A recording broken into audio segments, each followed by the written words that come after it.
সোজা আসো, stop stop.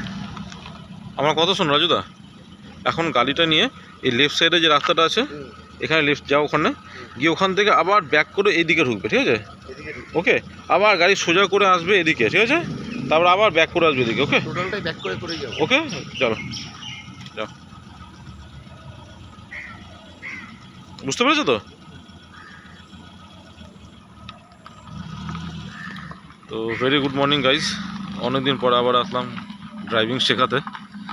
এই কদিন বৃষ্টি পড়ছিল, তারপরে বিশ্বকর্মা পুজো ছিল, সব কিছু কাটিয়ে আবার আমি আমার ড্রাইভিং ক্লাসে জয়েন করেছি। সবাইকে ড্রাইভিং শেখাচ্ছি।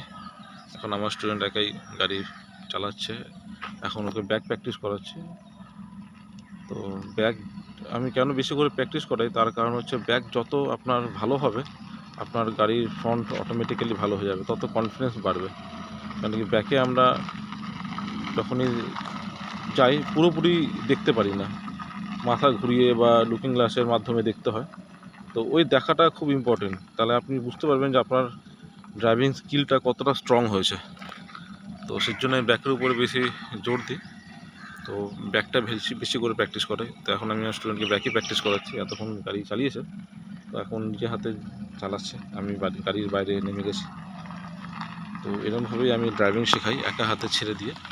এরকমভাবে ভালো ড্রাইভিং যদি কেউ শিখতে চান তাহলে অবশ্যই আমার সাথে কন্ট্যাক্ট করবেন। আমার কন্ট্যাক্ট নাম্বারটা আমি ভিডিওর উপরে দিয়ে রাখছি।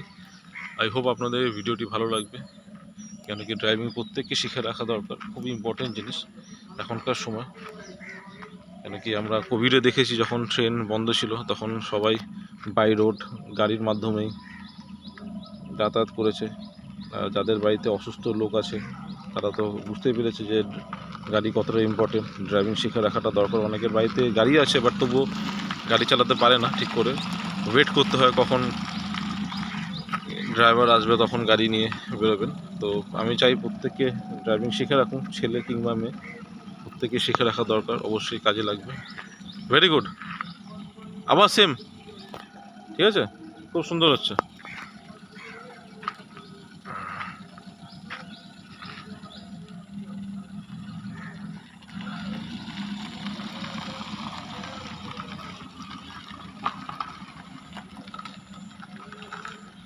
ব্যাক যত ভালো হবে তত ড্রাইভিং আপনার অত ভালো হবে। কেন কি আপনি কোথাও গেলে পরে আপনার গাড়ি পার্ক করতে হবে, গাড়ি ব্যাক করে পার্ক করতে হবে। কোনো শপিং মল বলুন বা কোনো রিলেটিভের বাড়িতে আপনি গেছেন, গাড়ি আপনাকে সেখানেও রাখতে হয় ভালো করে গ্যারেজ করে। তো ব্যাক শিখে রাখা খুবই দরকার, তাই আমি ব্যাকের উপরে বেশি জোর দিই। ব্যাক খুব ইম্পর্ট্যান্ট, গাড়ি সোজা চালালে হবে না, গাড়ি ব্যাক করে গ্যারেজ করা এগুলো শেখা দরকার। তো এর জন্য আমি ব্যাকের উপরে বেশি জোর দিই। আবার যাও ওখানে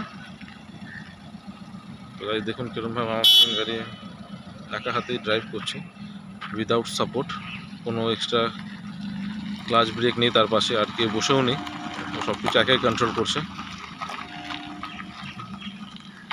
তো আবার আসবো গাইস নতুন একটি ড্রাইভিং ভিডিও নিয়ে, ততক্ষণের জন্য tata, take care and bye bye. আর যদি আমার ভিডিও আপনাদের ভালো লাগে তাহলে অবশ্যই লাইক করবেন, আর যদি খারাপ লেগে থাকে তাহলে আপনি কমেন্ট করে জানাতে পারেন, এতে আমি কিছুই মনে করব না। আরও ভাববো যে হতে পারে আমি কোনো জায়গায় ভুল করছি, আমি শিখতে পারি আপনাদের থেকে অনেক কিছু। তো যদি খারাপ লাগে তাহলে অবশ্যই কমেন্ট করে জানাবেন, আর ভালো লাগলে একটা লাইক করে বা কমেন্ট করে বলতে পারেন।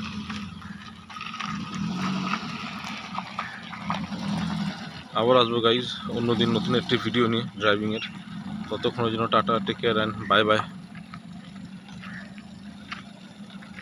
ভেরি গুড, গাড়িটা সোজা করো, গাড়িটা বেঁকে যাচ্ছে কেন? গাড়ি পেছনে যাচ্ছে বাট বেঁকে যাচ্ছে, গাড়িটা স্ট্রেট হওয়া দরকার না।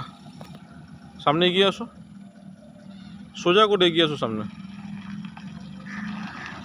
স্টপ।